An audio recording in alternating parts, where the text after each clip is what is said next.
I'm Joe Horning. And I'm Michael Friday. Here's what's coming up next on Panther Vision. Paranoid parents? I think it's ridiculous. What really has parents worried about their kids? Don't want to open the door to lost time? You can't study, you can't stay up late. We'll tell you how one step can prevent this. Military cadences in Klachi? 1, 2, 3, 1, 1, 2. Find out how UWM is helping returning veterans. UWM women's soccer is at it again. We'll tell you if their season continues.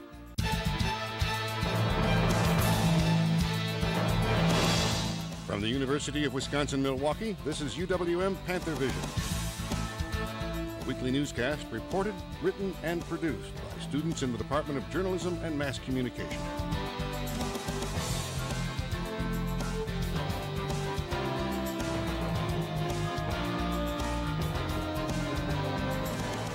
And now, the news. Good evening. Some parents are telling us they're frustrated, not paranoid. They are reacting to a Panthervision story about whether students know what to do in an active shooter situation. Jenna McGlynn joins us now to tell us about it. Jenna? Thanks, Michael. At issue is a video instructing students on what to do if there's ever an active shooter situation on campus. Last week, an associate vice chancellor told us the video shouldn't be shown at freshman orientation because it may make parents paranoid. But the parents I spoke with disagree. A 1,000-acre farm in rural Ozaukee County might seem worlds away from UWM. But they'll be eating for a long time. But the farm and UWM are next-door neighbors in Lee Schlenvold's mind. Our daughter Meg is the captain of the volleyball club team for UWM. And he wants her safe. As a parent of a student down there, I'm quite concerned. Are those gunshots? Last week, we told you that UWM does not require students to view a training video about what to do in an active shooter situation. And when we asked an associate vice chancellor whether the video should be shown at a freshman orientation, he told us this. Because I think it would be the parents that would be more paranoid, that they're sending their kids to an unsafe campus. So we want to get the message across, but not create hysteria or paranoia. Okay, that scares me. Another parent of a UWM student, Wesley LeCount, says that bad things happen and UWM shouldn't pretend like they don't. I didn't feel unsafe about my kid going to that college. Now I do. Back on the farm, Schlenvold worries that his daughter and other UWM students are unprepared for an active shooter situation. Well, if there's never been any formal training, I don't know how she could know if she's not aware of it. He believes that the lack of training should be an easy fix. This should be in the works already. It should be for your freshman orientation in the summer of 2014. Next week, we'll look into whether some other Wisconsin colleges train their students for an active shooter situations. Back to you, Michael. There's a new court ruling in the Virginia Tech mass shooting. The Virginia State Supreme Court has ruled the school is not liable for the deaths of 32 people in the 2007 massacre. The decision overturns a jury ruling awarding $4 million to the parents of 2 young women who were killed. The parents sued Virginia Tech for wrongful death. The state justices said the mass shooting could not have been reasonably foreseen in time to warn the campus. University officials have a legal duty to alert students only when they have reason to suspect a campus-wide danger. When there is a mass shooting, such as Virginia Tech or Sandy Hook, gun control is a topic of fierce debate. But as Panthervision's Will Bott found out, one UWM alum is trying to change the conversation.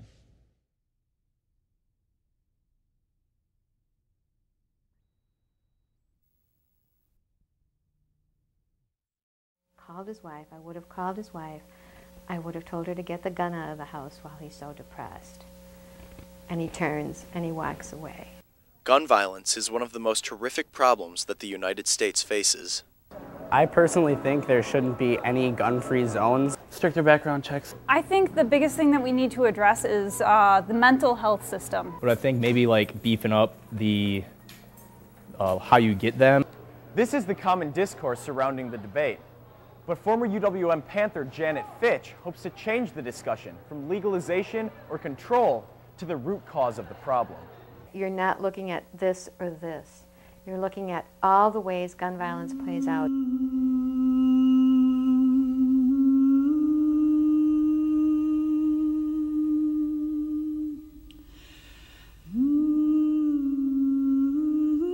Fitch travels around the Milwaukee area, trying to keep gun violence at the forefront of people's minds so that the epidemic receives the attention it requires. If there were 6 cases of measles again in Milwaukee, like there were a couple of years ago, you know, it's a full court press on what's going to happen here. You know, you do everything and you cast a very wide net and you keep bringing it in closer till you feel like you can at least contain it.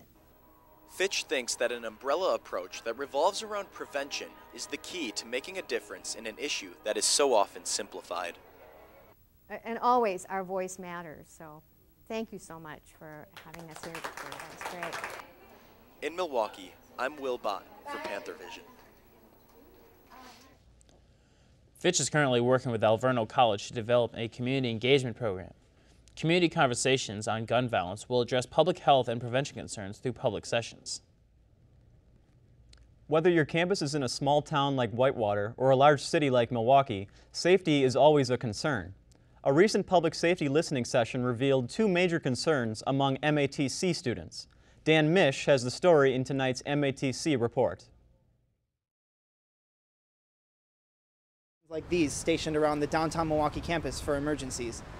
They also held a listening session for members of the MATC community to share their concerns about safety around campus. The open forum allowed MATC students and staff to voice their concerns about several issues. The issue that brought immediate concern to many attendees was that of public access to MATC facilities.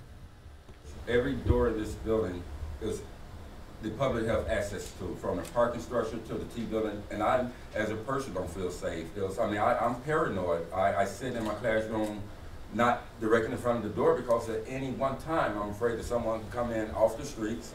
We will be rolling out a new ID card as well as some access control features. We think that we can start to combat that.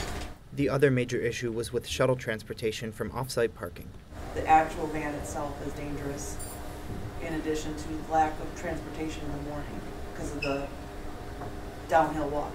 There's no handle to grab the door, so you're trying to grab it from the outside. God forbid someone slams the other door because you're losing a finger. They are also looking at other ways to foster engagement and get feedback from the community in the future. I think social media is a great way to continue dialogue with students, answer any questions that students might have, as well as hand out information about how to contact public safety. In Milwaukee, I'm Dan Misch for the MATC Report. Last year, MATC campuses saw 4 robberies, 5 arrests for possession of an illegal weapon, and 1 instance of motor vehicle theft. The UWM women's soccer team is headed to the NCAA tournament for the 6th year in a row. The team won the championship game of the Horizon League Conference tournament yesterday. The Panthers hosted the tournament at Engelman Stadium and played Oakland University in the title game. At stake was an automatic bid to the NCAA tournament. The Panthers scored with 23 seconds left in the game. We'll have much more on the game later in sports. The U.S. Ambassador to Iceland is being honored with UWM's Lifetime Achievement Award. Louis Arriaga earned his undergraduate and graduate degrees from UWM. The Lifetime Achievement Award is given out by the UWM Alumni Association. The association is also giving a Community Service Award to Boston Globe columnist Derek Jackson. Jackson appeared on the Minority Media Association's program UView. He says one of the keys to his education was his parents' attitude. They never let me think for a minute that college was not an option. I mean, I was going to college, and by extension, when I got into journalism, there was no option for failure. My parents just set up this idea that there's no option for failure. So Jackson earned his journalism degree at UWM. He has received numerous awards, including being a finalist for a Pulitzer Prize in 2001. UView airs on the Broadcast Club's campus cable channel and on their website. Some UWM scientists are part of a national team that's getting a $25 million grant. The grant comes from the National Science Foundation. 600 applications were received for this grant, but only 3 grants were given out. Part of the team's work will involve 3-dimensional images of proteins, and that could help scientists develop vaccines for viruses like the flu. The flu loves a college setting, but 30,000 students together each day and viruses can spread quickly. Panthervision's Tony Atkins shows you one way to prevent catching the flu. We don't really think about it, but with each transaction we are exchanging germs, and every handle we grab opens the door to getting sick as the winter season draws close. However, winter isn't the only season approaching. Greg will be giving you your flu shot today. Oh, okay. Here you are.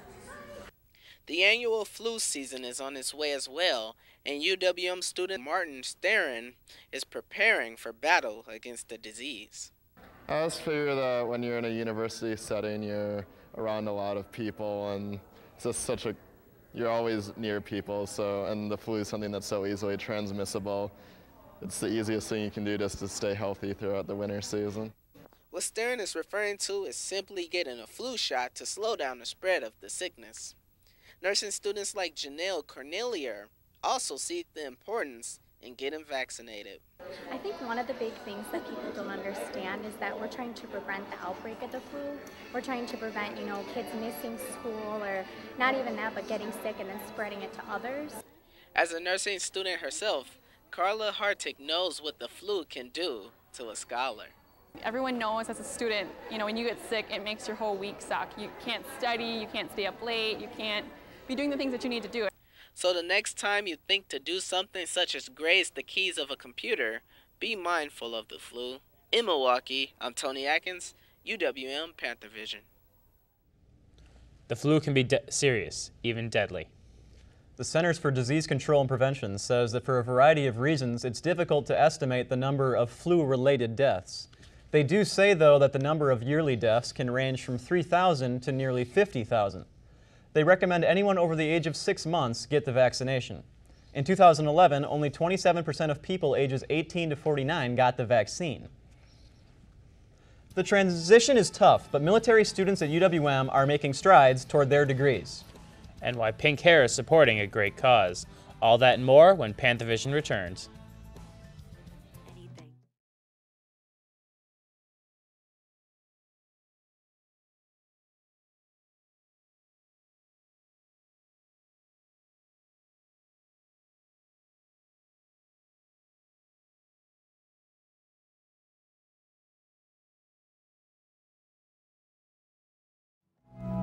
Federal Student Aid, proud sponsor of the American Mind. Learn more about money for college at studentaid.gov.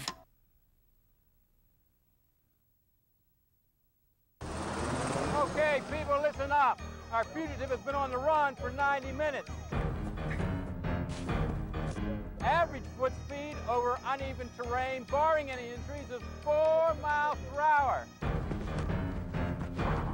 That's a 6-mile radius.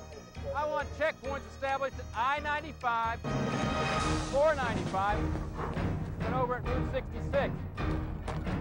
What I need from each and every one of you is a full target search of every gas station, residence, warehouse, farmhouse, hen house, outhouse, and doghouse in that area. Your fugitive has just cashed in his 401k plan, and all he had to do was roll it over. Go get him! Learn about rollovers and protecting your financial future, and choose to save. You can't mess with the big dog.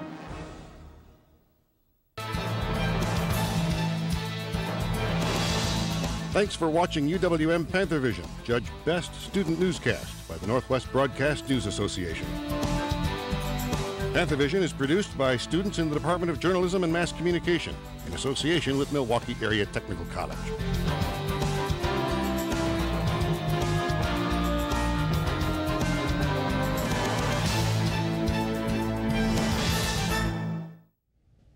It's Veterans Week, and UWM will be holding activities and ceremonies for active military and veterans. Panthervision's Dariah Pedersen tells us more what it's like to be a military student on campus. What's this guy doing in the Klotchie Center? Why, he's supporting his team, of course, but they aren't exactly playing basketball. 1, 2, 3, 1. 1, 2, 3, 2. 1, 2. Kendall McDonald is one of the many military students here at UWM. For Jacob Robinson, the transition from sailor to student was dicey. Veteran James High always wanted to finish school, but he struggled to adjust as well. I was used to very strict, linear directions. Now that military enrollment is on the rise, it is up to UWM administrators to make sure that the campus stays military friendly. Being military friendly is really having space and dedicated staff to support military and veterans on campus. Last year, UWM created the Military and Veterans Resource Center and installed its first director this summer. Maverick's probably biggest purpose is to provide a safe space for student veterans and current service members to come and hang out, meet other veterans on campus, have their questions answered. For so many students, this small corner of campus means so much. I'm coming back to my hometown, but I don't, people that are going to school in a new place might not have the kind of friends and family available to them right away like I did. So those resources, I imagine, are extremely important. In Milwaukee, I'm Dariah Pedersen for Panther Vision. UWM enrolls more than 1,000 student veterans and reservists. That is the highest in the UW system. Marquette is eliminating a graduate certificate program because of a lack of interest. The Entrepreneurship Graduate Certificate program has been offered since 2009, but only 10 students have entered it since then. The 4 students remaining in the program will be able to complete it. Faculty at UW Oshkosh could see an increase in pay. The university has diverted more than $1 million from its budget to raise wages for 369 staff members. The Oshkosh chancellor says the raises will help the school retain talented employees. The change comes after a year-long study that compared salaries at Midwest universities. Oshkosh plans to conduct a similar study every 5 years. Pink is everywhere. From shirts to football players' cleats, pink is worn in support for breast cancer awareness. In tonight's MATC report, students in the cosmetology program have a unique way of wearing pink. October was Breast Cancer Awareness Month, and MATC's Cosmetology and Barbering Department helped raise money to fight the disease. Last month, MATC teamed with Aurora Healthcare for the Pink Possible campaign. The Pink Possible campaign was a fundraiser that we had as students for the Barber and Cosmetology program. We sold pink extensions, both synthetic and human hair, to raise money for awareness for breast cancer. Another way that people could contribute was by buying a bracelet or making a donation. The pink extensions were installed in a temporary way. Both were put in, you part the hair, you put the extension in just with a clip for the synthetic hair, and then for the human hair, the hair is placed with a little band and it's clipped in, and those can be worn a little longer. The clip-ins you would take out each night, you wouldn't keep those in. Was this also a fun experience for students? Absolutely. I even took the time and made these pink ribbons. I thought that this fundraiser was very beneficial in helping us to raise awareness here at MATC. This cause was very important to me. I felt really good about helping out with the fundraiser. In Milwaukee for Panther Vision, this is Warren Barth. According to the American Cancer Society, there are more than 2.8 million breast cancer survivors in the United States. Thanks to early detection, death rates have been declining in recent years. Will Bott joins us with a look at our weather. Will, how are we looking this week? Well, temperatures are going to drop quite a bit. Were you able to get a chance to go outside this past weekend? I actually did. I went for a bike ride. Well, good, because you won't be able to do that this week. We've got temperatures falling quite a bit as a cold front from the north moves in. And it's going to begin to feel like winter. We may even get some snow showers early this week. The cold front will be here until about Thursday, at least Thursday, when temperatures start to rise again.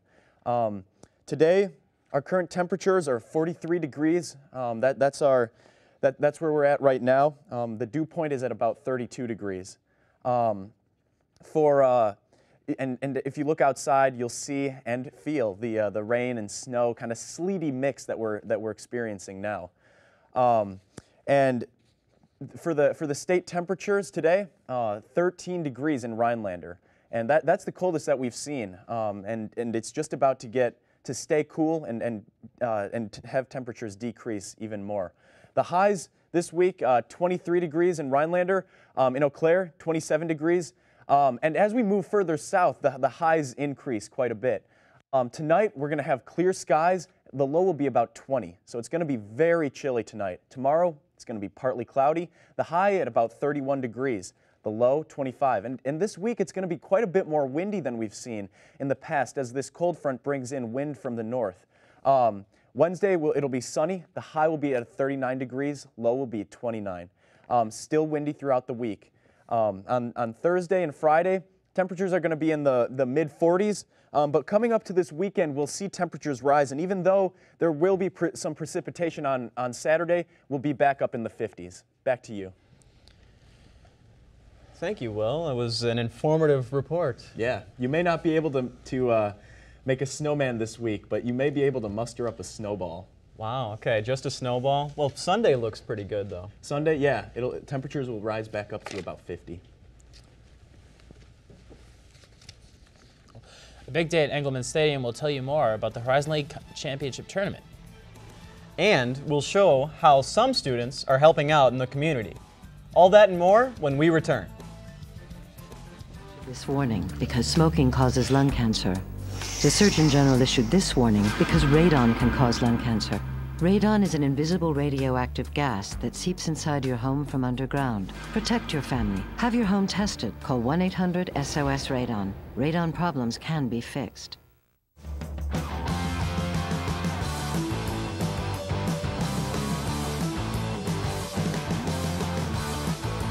This is where powerful ideas lead to proven results.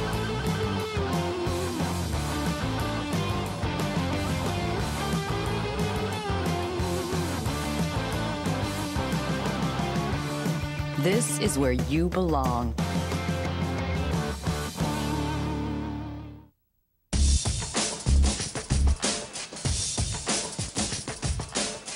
A strong, productive workforce.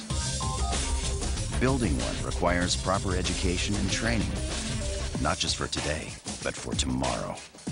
That's why for the last 100 years, thousands of successful workers wearing hats like these began their careers with this one hat.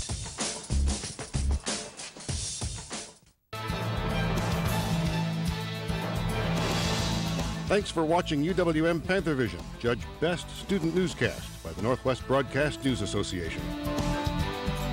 Panther Vision is produced by students in the Department of Journalism and Mass Communication in association with Milwaukee Area Technical College.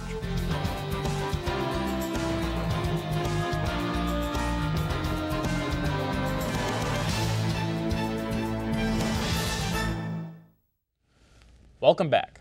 All eyes were on Engelman Stadium this weekend. The women's soccer team hosted the Horizon League Conference Tournament. Tony Atkins joins us to give the play-by-play. Tony? UWM's women's soccer team is headed to the NCAA tournament. The Lady Panthers played in a championship game of the Horizon League Conference Tournament yesterday, and at stake was an automatic bid. Panther Vision's Samantha Nash reports. Women's head soccer coach Greg Henschel isn't intimidated by competition.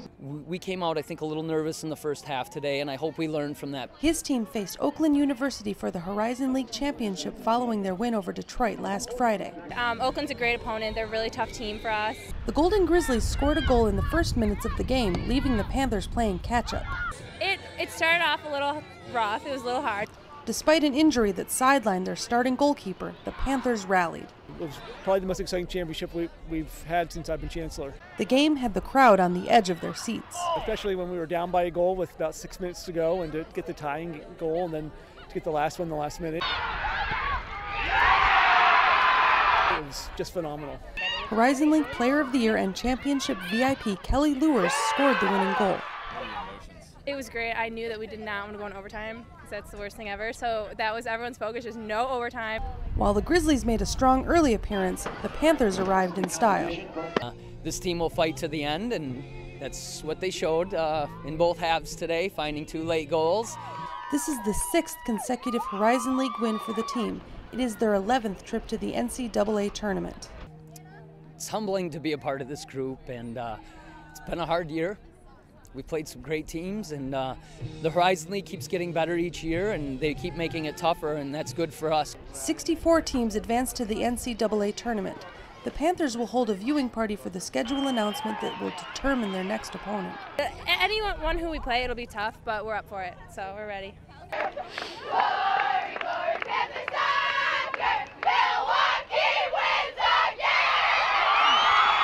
In Milwaukee, I'm Samantha Nash for Panther Vision. The team will find out their NCAA opponent during the selection show later today. The UWM men's soccer team earned a 2nd seed and a bye in the conference tournament for this coming weekend. The Panthers beat conference opponent Cleveland State 5-0 on Saturday night. Senior James Ashcroft scored the eventual game-winning goal in the 15th minute on senior night, but junior Laurie Bell scored his league-leading 12th goal and finished the regular season leading the league with 28 total points.